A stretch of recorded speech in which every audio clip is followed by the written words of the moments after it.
இப்பொழுது அங்கேயும் எதிர்ப்பு வருகிறது. அப்போஸ்தலர் 17ஆம் அதிகாரம் 13ஆம் வசனம் சொல்ல வாசிங்க.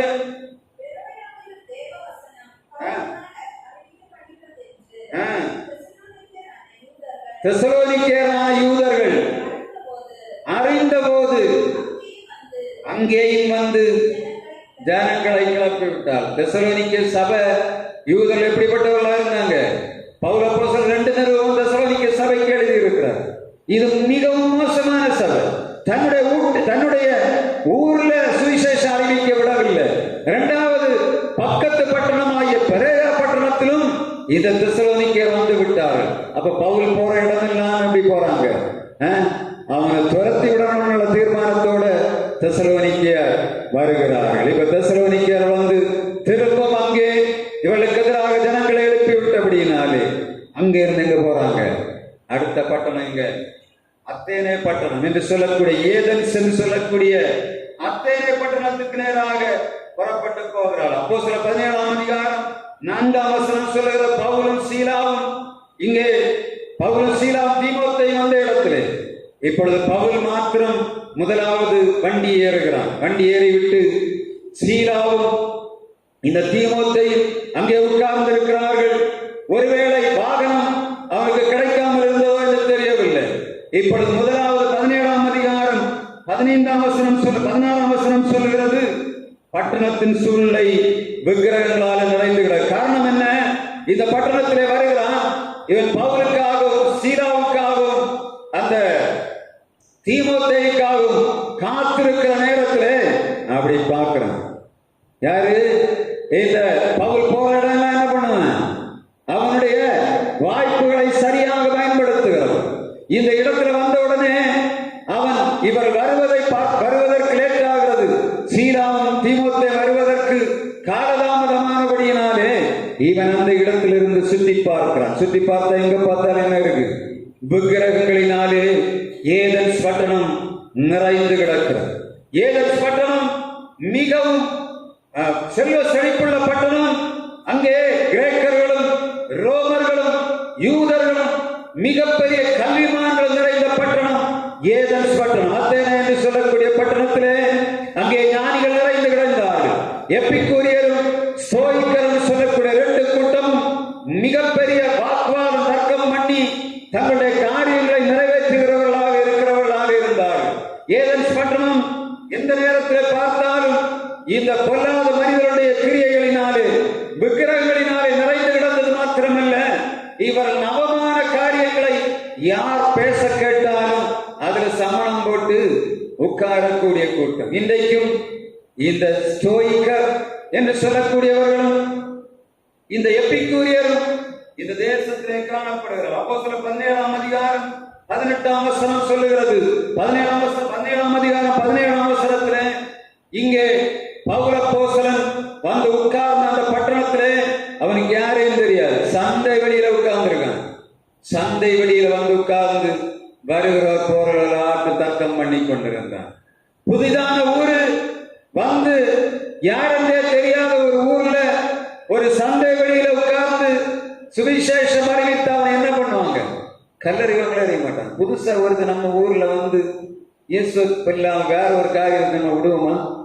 விட மாட்டோம். பவுல் அங்க போய் உட்கார்ந்து யூதர்கள் மத்தியில கிரேக்கர்கள், எபிக்கூரியர், ஸ்தோயிக்கர்கள், விக்கிரகாராதனை நிறைந்த அந்த தேசத்திலே ஏராளமான பூஜாசாரிகள் இருக்கிறார்கள், ஏராளமான ஞானிகள் இருக்கிறார்கள், ஏராளமான தர்க்க சாஸ்திரிகள் இருக்கிறார்கள், ஏராளமான நியாயாதிபதிகள் இருக்கிற தேசத்திலே போய் உட்கார்ந்து விட்டு சந்தை வெளியிலே வருவோர் போவோர்கிட்ட என்ன பண்ணுகிறான்? சுவிசேஷம் அறிவிக்கிறதை நாம் பார்க்க முடியும். நான் ஒரு ஊழியத்துடைய காரியத்தை ஒரு முறை படித்தேன். ஒரு மலை பட்டணத்திலே முதலாவது ஒரு திருச்சபை ஸ்தாபிக்கப்படுவதற்கு முன்பாக அங்க மேல யாரும் ஏறி போக முடியாது. மிகவும் குளிரான பட்டணம், குளிரான மலை.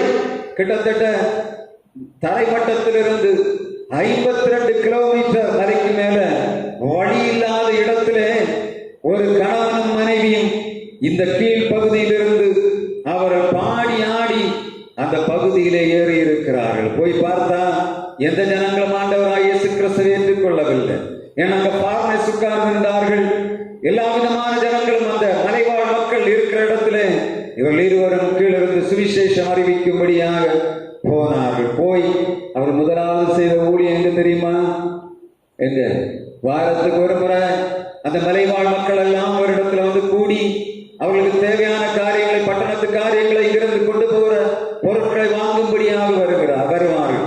அந்த இடத்துல ஒரு கொட்டம் வைத்து அடித்து பாட்டு பாடி சுவிசேஷம் அறிவித்திருக்கிறார். அன்னைக்கு போய் பார்த்தா அந்த 52 கிலோமீட்டர் கீழே மேல வர ஏகப்பட்ட திருச்சபைகள், எல்லா திருச்சபைகளும் நிறைந்து கிடக்கிறது. யார் செய்த வேலை? ஒரு குடும்பம் கணவனும் மனைவியுமாக அந்த மலைக்கு மேல ஒன்றும் பார்க்காம தரிசனத்தோட ஏறினார்கள். இந்த ஜனங்களுக்கு சுவிசேஷம் அறிவிக்கப்பட வேண்டும் என்று சொல்லி அவள் செய்த காரியம் என்ன? சந்தையிலே உட்கார்ந்து ஒரு வாரத்துக்கு ஒரு முறை அந்த கடந்த கிழங்கெல்லாம் சாப்பிட்டு கிடைத்தவைகளை சாப்பிட்டு அந்த குளிர், மகா குளிரான பகுதியிலே, இந்த சூட்டு பகுதியிலிருந்து போனவர்கள் போய் எல்லா கஷ்டங்களையும் சுமந்தார்கள். அநேகரை ஆண்டவருக்கு நேராக நடத்தினார்கள். இன்றைக்கு திருச்சபை அநேகம் அங்கே காணப்படுகிறது. அதே போலத்தான் பவுலும் போனான். இந்த ஏதென்ஸ் பட்டணத்திலே யாரும் தெரியாது, ஆனால் சந்தை வெளியிலே சுவிசேஷத்தை அறிவித்துக் கொண்டிருக்கிறான். இப்பொழுது இவன் சுவிசேஷம் அறிவித்துக் கொண்டிருக்கிறதை அங்கிருந்த எப்பிக்யூரியர், ஸ்தோயிக்கர் என்று சொல்லக்கூடியவர்கள், அப்போஸ்தலர் 17ஆம் அதிகாரம் 18ஆம் வசனம், அப்பொழுது எப்பிக்யூரியரும் ஸ்தோயிக்கரும் ஞானிகளும் சிலரும் எழும்பி வாக்குவாதம் பண்ணினார்கள். காரணம் என்ன? பவுல் எவைகளை உபதேசம் பண்ணி கொண்டிருக்கிறான்? ஆண்டவராய் இயேசு கிறிஸ்துவை பற்றியும் அவருடைய உயிர்த்தெழுதலை பற்றியும் பேசிக் கொண்டிருக்கிறார். இந்த ஞானிகள் எப்பிக்கூரியர், இவர்களுக்கு உயிர்த்தெழுதலை பற்றிய நம்பிக்கை இல்லை. இந்த எப்பிக்கூரியர்கள் என்று சொல்லுகிறவர்கள் உலகத்திலே எல்லா இன்பங்களையும் மட்டற்ற விதத்திலே கட்டற்கு அனுபவிக்கக்கூடிய கூட்டம். அதை போல இந்த ஸ்தோயிக்கர் என்று சொல்லக்கூடியவர்கள் அறநெறியின் பக்கத்திலே வாழுகிறவர்கள். இப்பொழுது உலகத்தில் இருந்து இருக்குல்ல, இன்றைக்கு தேசத்தை அறநெறிகளை காட்டிலும் அக்கிரமக்காரர்கள் ஆளுகை செய்யும்படியான சூழ்நிலை உருவாகிவிட்டது. அந்த காலத்தில் நடந்த அதே கூத்து இந்த காலத்தில் நடந்து கொண்டிருக்கிறது.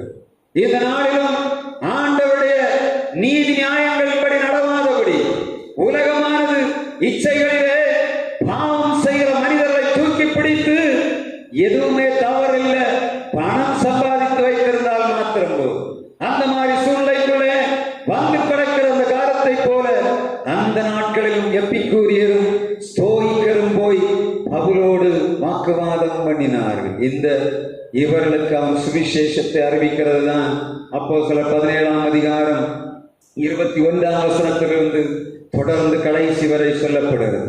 அங்கே அவன் பயன்படுத்தின காரியம் என்ன தெரியுமா?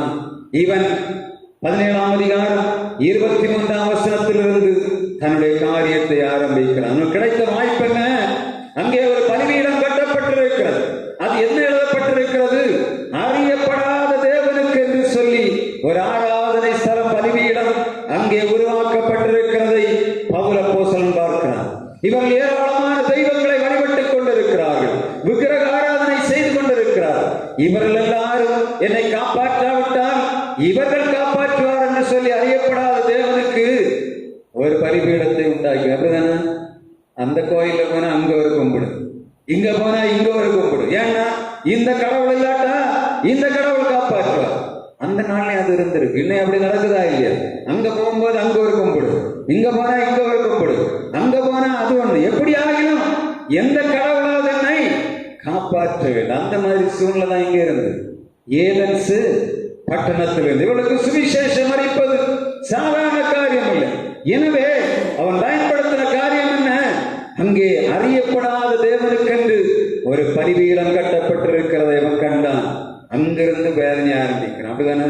அவன் சொல்லுகிறான், அத்தேன பட்டணத்தாரே, நீங்கள் அறியப்படாத தேவனுக்கு என்று சொல்லி ஒரு பலிபீடத்தை கட்டி ஒரு ஆலயத்தை கட்டி தொழுது கொண்டு வருகிறீர்களே, அதே தேவத்தை தான் நான் அறிவித்துக் கொண்டிருக்கிறேன். நீங்க தேடிக்கொண்டிருக்கிற தெய்வம் யார்? நான் இப்பொழுது அறிவிக்கிற தெய்வம். அவர் யார்? இயேசு கிறிஸ்து. அவர் யார்? நியாயப்பிரமாணத்திலே சொல்லப்பட்ட இந்த ஆடாகிய, பலியாடாகிய, எல்லா ஜனங்களுக்காக தன் ஜீவனை கொடுக்கிறதற்காக வரவேண்டியவர் பலி என்பதை நியாயப்பிரமாணத்திலிருந்து எடுத்து மாட்டி அவன் தொடர்ந்து பேசுகிறான். அறியாமையுள்ள காலங்களிலே தேவன் காணாதவர் போல இருந்தார். இப்பொழுதோ எல்லா ஜனங்களும் மனம் திரும்ப வேண்டும் என்று சொல்லி ஆண்டவர் நீடிய பொறுமையுள்ளவராய் காத்துக் கொண்டிருக்கிறார். ஏன் இந்த வார்த்தை உங்களுக்கு விதைக்கப்படுகிறது? இந்த அதிகாரத்திலே ஆண்டவர் 17ஆம் அதிகாரத்திலே வைத்திருக்கிறார் மிக முக்கியமான காரியம் அதுதான். அறியப்படாத காலங்களிலே தேவன் காணாதவர் போல இருந்தார்.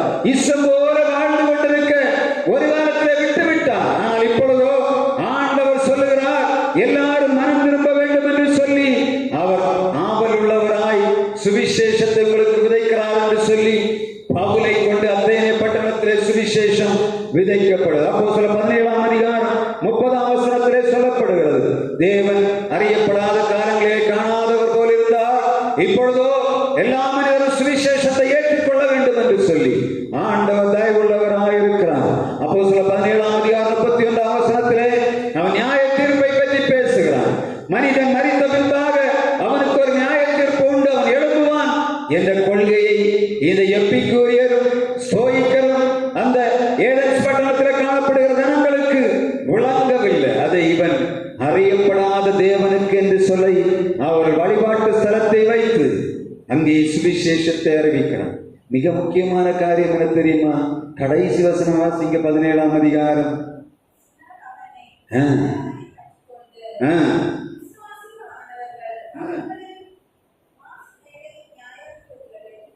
மாஸ் மேடைகளில் நியாயாதிபதியாகிய தியோனிசியு என்று சொல்லக்கூடியவன் ஆண்டவருடைய சுவிசேஷத்தை ஏற்றுக்கொண்டான். மாஸ் மேடை என்று சொன்ன அது மிகப்பெரிய கலையரங்கம். எல்லாரும் இந்த கிரிக்கெட் ஸ்டேடியம் போல கட்டப்பட்டிருக்கும் மாஸ் மேடை. சுத்தி உட்கார்ந்து இருப்பார்கள், எல்லா இடங்களிலும் கேள்வி கேட்பார்கள். யார பேசுகிற மாஸ் மேடையில் நின்று கொண்டிருப்பார்கள். எந்த இடத்திலிருந்து கொஸ்டின் வரான்னு தெரியாது. எல்லா நியாய சாஸ்திரிகள், எல்லா விதமான கொள்கைகளை உள்ளவர்களை தான் மாஸ் மேடையில கூட்டுவார்கள். மாஸ் மேடையில மொத்த ஜனங்களும், எல்லா விதமான மார்க்கத்தை தழுவுகிறவர்களும், எல்லா ஞானிகளும், எல்லா நியாயாதிபதிகளும், கிட்டத்தட்ட மாஸ் மேடையில் சொன்னால் மினிமம் 5000 பேரால் உட்காரக்கூடிய வட்டமாக காணப்படக்கூடிய இருக்கைகள் வைக்கப்பட்ட ஒரு மேடை. அந்த மேடை அந்த அரங்கத்துக்குள்ளே மாஸ் மேடை வைக்கப்பட்டு, அந்த மேடையில ஒரு ஆள் நான் நிற்கிறேன் என்று சொன்ன சுத்தி கொஸ்டின் வரும். எங்கிருந்து எந்த மனிதன் கேள்வி கேட்பான் என்று தெரியாது. இவர்கள் அனைவருக்கும் பதில் சொல்லும்படியான ஞானத்தை மாஸ் மேடையில் நின்று கொண்டிருந்த பவுலுக்கு ஆண்டவர் கொடுத்திருந்தார். இதை அவன் பார்த்து கொண்டிருந்தபடியினாலே மாஸ் மேடையிலே காணப்பட்ட நியாயாதிபதியாகிய தியோனிசியு என்று சொல்லக்கூடிய மனிதனை ஆண்டவர் சந்தித்தார். எப்படிப்பட்ட ஆண்டவர்! சுவிசேஷத்துக்கு மாஸ் மேடை திறக்கப்பட்டது. ஏன்னா இந்த ஆண்டவருடைய சுவிசேஷத்தை அறிவிப்பதற்காக மாஸ் மேடை இந்த பவுலுக்காக திறக்கப்பட்டது. ஏன்னா ஆண்டவர் தியோனிசியை சந்திக்கும்படியான எல்லா விதமான ஞானத்தையும் அறிவையும் புத்தியையும் பவுலுக்கு கொடுத்திருந்தார். திருச்சபையே, எவ்வளவு ஞானம், எவ்வளவு தாளத்துகள், எவ்வளவு அறிவு, எவ்வளவு புத்தி, எவ்வளவு விவேகம், எவ்வளவு பொருளாதாரம், எல்லாவற்றையும் ஆண்டவர் தருகிறார். நேரத்தை சரியாய் பயன்படுத்துகிறோமா? அப்போஸ்தலர் நடவடிக்கை முழுவதும் அப்படிதான் சொல்லியிருக்கு. நம்ம அறிவிக்க வேண்டிய காலங்களிலே அறிவிக்க வேண்டும். மிக முக்கியமாக இது அப்போஸ்தலர் 17ஆம் அதிகாரத்திலே 30வது வசனம் மிகவும் முக்கியமான காரியம். 30ஆம் அதிகாரம் 17ஆம் அதிகாரம் 30-31 வசனங்களிலே சொல்லப்பட்டிருக்கிற காரியத்தை நாம் நினைவில் கொண்டு யாரையாவது ஒருவரை, ஆண்டவரே நீர் எங்களுக்கு தர வேண்டும் என்று கேட்கணும். நீங்க பேசக்கூடிய வாய்ப்புகளை உருவாக்கணும். ஒரு இடத்துக்கும் போகாதவர்களை, ஒரு திருச்சபைக்கும் ஒரு ஆலயங்களுக்கும் ஒரு இடத்திலும் போகாத ஜனங்களை கூப்பிட வேண்டிய கடமை நமக்கு இருக்கிறது. அதுதான் எது? அறியப்படாத காலங்களிலே ஆண்டவர் காணாதவர் போல இருந்தார். இப்பொழுதோ எல்லா மனிதர்களும் சுவிசேஷத்தை ஏற்றுக்கொண்டு அதன் வெளிச்சத்துக்குள்ளே வந்து நியாயத்தில் பெற்று ஒன்று இருக்கிறதை உணர்ந்து அவர் வாழ்விலே சுவைப்பட வேண்டும் என்று சொல்லி ஆண்டவர் விரும்புகிறார். மாஸ் மேடையில் என்று முழங்கின பவுல் அப்போஸ்தலன் சொல்லுகிற காரியம் இதுதான். ஆண்டவராய் இயேசு கிறிஸ்து வல்லமையினால், மகிமையினாலும் கிருபையினாலும் நிறந்தவராய் இந்த உலகத்திலே வாழ்ந்தார். அவர் பாவிகளுக்காக ஜீவனை கொடுத்தார். அவர் எல்லாவற்றையும் முடித்துவிட்டு பரிசுத்தவான்களாகிய அப்போஸ்தலரிடத்திலே பொறுப்பை ஒப்படைத்து விட்டு போயிருக்கிறார். சீக்கிரமாய் வருவார் என்று சொல்லி உபதேசித்ததை வேதம் எழுதி வைத்திருக்கிறார். அதை செய்யும்படியாக அப்போஸ்தலராகிய நம்மை ஆண்டவர் தெரிந்தெடுத்திருக்கிறார். அநேக நன்மைகளை செய்கிறார். எல்லா நன்மைகளுக்கும் பிரதிபலனாக ஆண்டவர் நம்மிடத்திலே கேட்பதெல்லாம் சுவிசேஷம் அறிவிக்கப்பட வேண்டும். குதூகலம் நிறைந்த நாள் வெகு விரைவிலே தோன்றப் போகிறது. நம்முடைய ஆண்டவர் சீக்கிரமாய் வரப்போகிறார். அந்த நாளுக்கு ஆயத்தமாக நாம் வாழும்படியாக ஆண்டவர் இந்த நாளில் உங்களை ஏவுவாராக. நாம் நம்முடைய அருட்பணி கீதங்களிலே 441வது பாடலை பாடும்போது ஆண்டவருக்கு இந்த காணிக்கை செலுத்தலாம். குதூகலம் நிறைந்த நன்னாள் நடுவானில் தோன்றிடுதே, குதூகலம் நிறைந்த நன்னாள் நடுவானில் நீடுதே, இதுவரை இருந்த துன்பமில்லை இனி என்றுமே ஆனந்தம், இதுவரை இருந்த துன்பமில்லை இனி என்றுமே ஆனந்தம். தலகத்தனாமே சுனிந்து யுத்தம் செய்திடுவார் நன்று, தலகத்தனாமே சுனிந்து யுத்தம் செய்திடுவார் நன்று, அவராவியினார் புதுபலனடைந்து ஜெய கீதங்கள் பாடிடுவோம், அவராவியினார் புதுபலனடைந்து புது கீதங்கள் பாடிடுவோம். குதூகலம் நிறைந்த நன்னாள் நடுவானில் நின்னிடுதே, இதுவரை இருந்த துன்பமில்லை இனி என்றுமே ஆனந்தம். அன்பின் நல்ல தெய்வமே, நாங்கள் உமக்கு நன்றி செலுத்துகிறோம். ஆண்டவராகிய இயேசு கிறிஸ்து உலகத்திலே வந்தீர், பாடுபட்டீர், மரித்தீர், அடக்கம் பண்ணப்பட்டு உயிரோடு எழுந்து பரலோகம் சென்றீர்.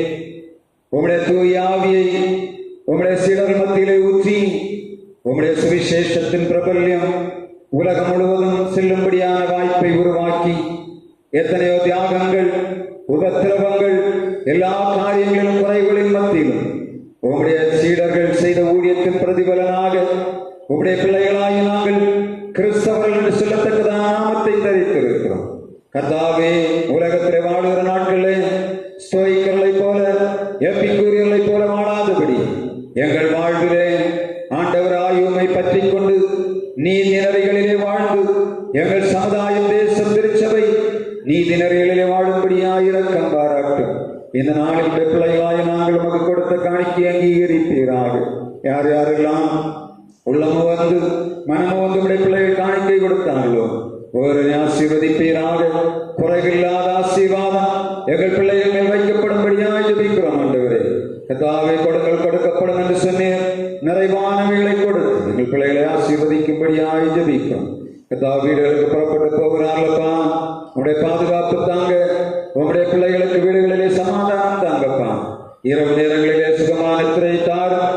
இரவு நேரங்களில் சங்காரம் வீடுகளுக்குள்ளே கடந்து வராதபடி அடிக்கப்பட்ட ஆண்டுடைய ரத்தத்தை வாசல்களை கால் விசுவாசத்தோடு பூசுகிறோம் அப்பா. இந்த நாள்களிலே கால்களிலே வலியோடு வேதனைகளோடு இருக்கிற ஒவ்வொருவரையும் கர்த்தர் நோக்கி பார்ப்பீராக. உங்களுடைய பிள்ளைகள் நடக்க முடியாதபடி வேதனைப்படுகிறதை காண்கிறீரப்பா. உங்களுடைய பிள்ளைகளுக்கு நல்ல சுகமன ஆரோக்கியத்தை தாரும். இதே வழிகளினாலே, சிந்தனைகளிலே, போராட்டங்களினாலே, சரீர பலவீனங்களாலே போராடுகிற பிள்ளைகளுக்கு ரத்த பலனை, ஜீவனை, சுகத்தை கொடுத்து நடத்தும்படியாய் ஜெபிக்கிறோம். உங்களுடைய திருக்கரத்திலே ஒப்புக் கொடுக்கிறோம். கர்த்தாவே, குடிக்கிற தண்ணீர், பசிக்கிற ஆகாரம் எங்கள் பிள்ளைகளுக்கு ரவரை ஆசீர்வாதமாவதாக. உடைய பலனுள்ள கரங்களிலே பிள்ளைகளை ஒப்புக் கொடுக்கிறோம். இறைமைந்தன் இயேசு கிறிஸ்து நாமத்தில் ஜெபிக்கிறோம் எங்கள் ஜீவனுள்ள நல்ல பிதாவே, ஆமென்.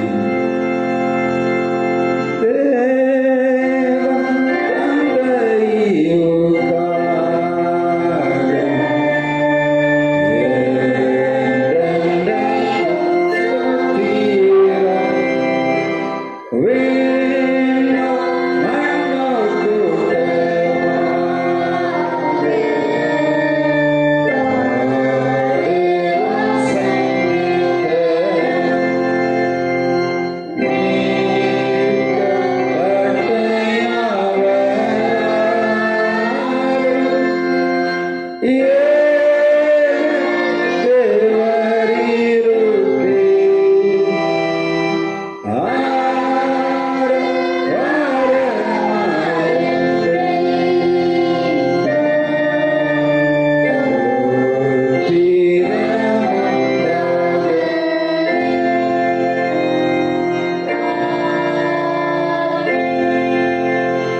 ஆசீர்வாதம் நம்முடைய பிதாவாகிய தேவனுடைய அன்பும் குமாரனாகிய இயேசு கிறிஸ்துவின் கிருபையும் தூயாவியான இல்லாத பிரசன்னம் நம் அனைவரோடும் சதா காலங்களில் நிலைத்திருந்து காப்பதாக.